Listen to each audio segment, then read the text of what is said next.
If you are getting close to being in that third trimester or you're in it right now, then this video is for you.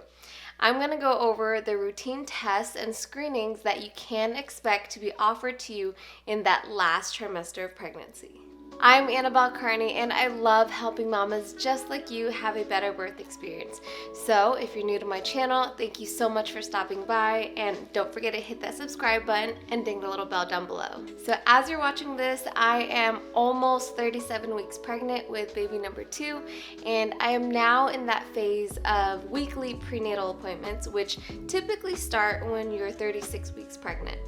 And I just had my appointment a few days ago, and it went really well, and baby's doing great. So because I am doing a home birth, I had a mix of in-home visits and office visits, and the most recent one was a home visit, and this is where we went over my birth supply checklist, discussed my birth plan, did the typical blood pressure check, urinalysis, checked my fundal height just to make sure that I'm measuring appropriately, and listened to baby's heartbeat with a Doppler, which was nice, and we also did some tests, which I will go over very shortly. So there are much less routine tests that are offered to you in that third trimester as compared to the first. You'll typically be offered a test for GBS, STIs, and lab work such as a CBC. Okay, so let's talk about GBS, aka Group B Streptococcus or Group B strep.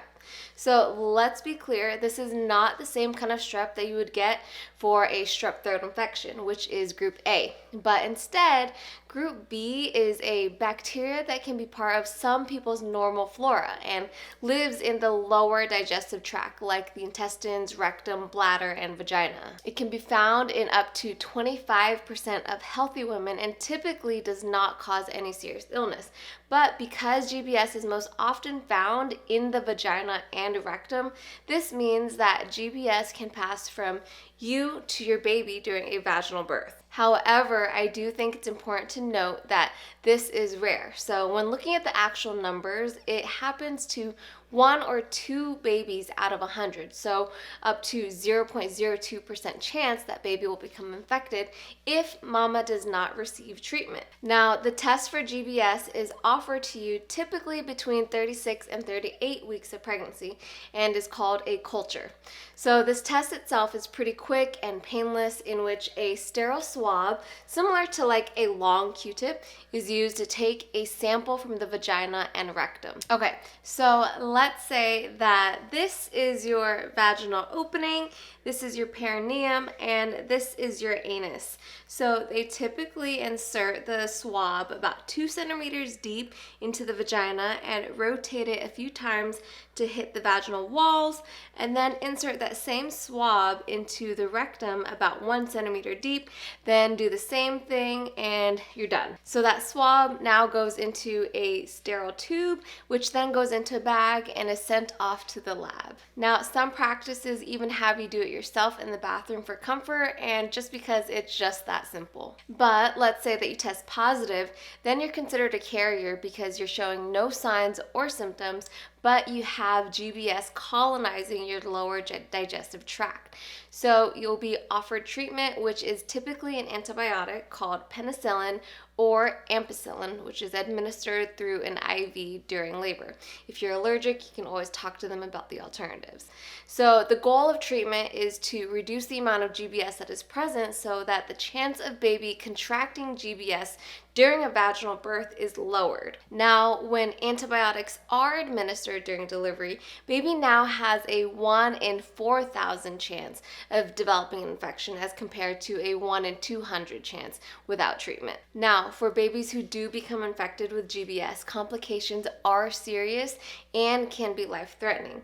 And this can range from fever to more critical issues such as pneumonia, sepsis, and meningitis, which is an infection of the fluid and the lining of the brain. And although here in the US, women are offered this test routinely, many other countries actually take a risk-based approach in which advanced testing is not done and women only get antibiotics if risk factors are present. So again, this is a routine test, but that does not mean that you have to test for it.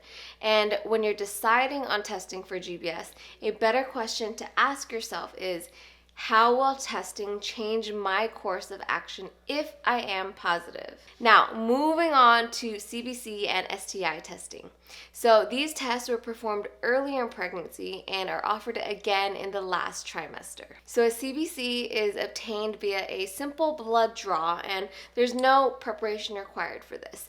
And a CBC stands for complete blood count and basically looks at the number of different types of cells that make up your blood.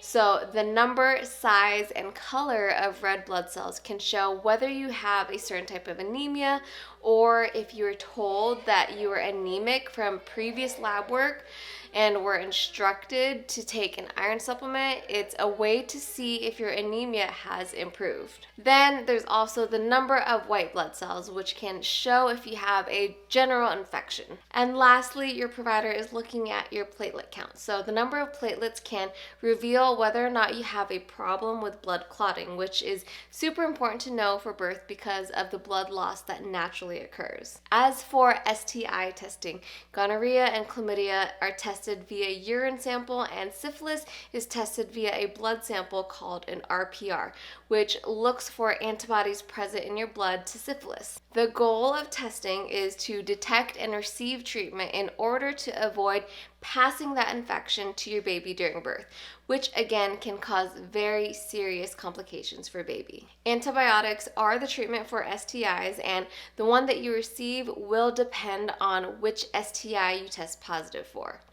Also, if you are concerned about any STIs, it's important to test for it because there is a higher chance of your waters breaking prematurely. But keep in mind that this is still something that you can decline, and some women actually do decline this testing if they had already tested negative for these tests during the first trimester, or if they're just not concerned about STIs. So that wraps up this video on routine tests offered in the third trimester. Again, if you are a low-risk pregnancy, you will likely only be offered testing for GBS, STIs, and a CBC.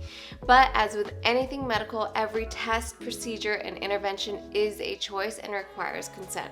So the good thing is there are fewer prenatal tests to think about in the third trimester, and you can focus on preparing for labor and birth.